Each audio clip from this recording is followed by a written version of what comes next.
In this video, I am going to try and provide you with a couple of methods that can be used to avoid blocking foundation vents when you actually build something that blocks them. So for those of you who don't know what a foundation vent does, or a crawl space vent, it actually allows air to enter into a crawl space area under your floor and basically remove moisture. Now, in some cases, it might be adding moisture, but again, that would depend upon where you live, and you would need to get more information on that from your local building authorities. Remember, people watch these videos all over the world, and the ideas that I have in these videos might not work in your particular area.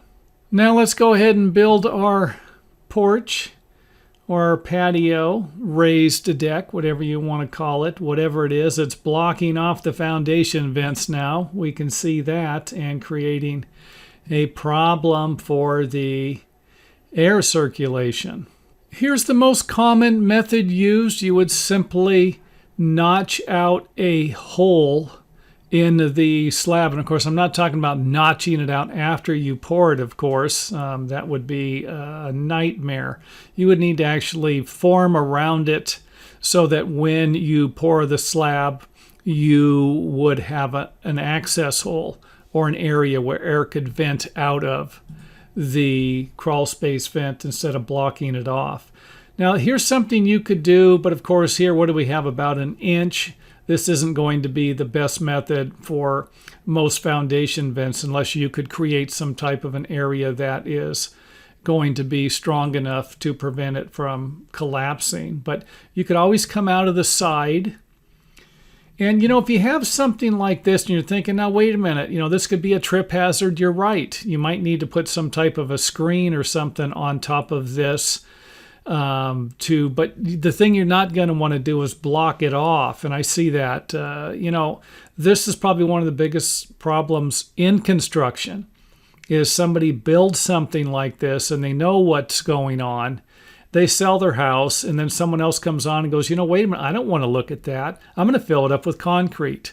I'm going to block it off with wood, something like that, and it defeats the purpose. So these videos can be helpful. It's another reason why I suggest watching a lot of our videos, is to figure out or to get a better idea of problems you could eliminate yourself with that type of thinking. You know, hey, wait, I don't need that, when you really do.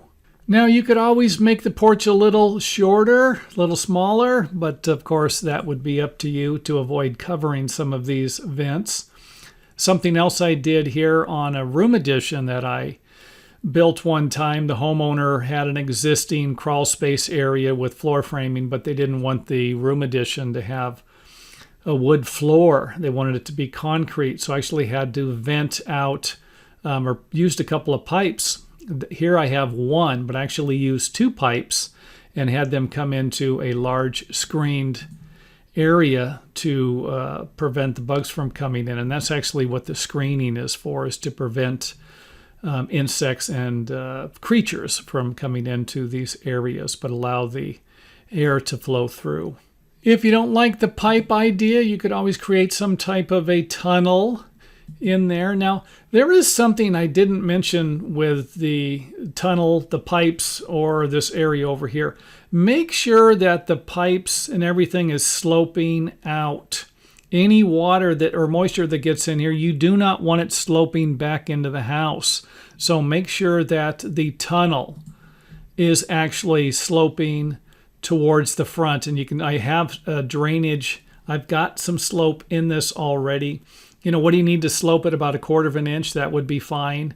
But of course, if it's sloping the other way, any water would get in there and drain towards the wood framing, and that's not going to be good. Even if it's level, that could be a problem. And then, of course, cover it with a foundation vent. But you still could have the same problem here. You've got to make sure that if you do something like this, that the top of this won't cave in, and it's actually going to be strong enough to support the weight, any weight that it would need to support. Now, another idea would be to simply add another foundation vent near the one that you have removed, or even you could even do this by putting another foundation vent on the other side. Now, with that in mind, you're probably thinking, well, this area is not going to get a lot of ventilation. Well, it's set up for cross ventilation. So if I added another vent here and another vent here, I'm still going to get air coming through these vents, or air that would be going from the front to the back or the side to the side, basically. So I hope this helps. And don't forget that these are only suggested methods. You might need to check with your local building authorities or building department for clarification on whether or not you can use any of these methods.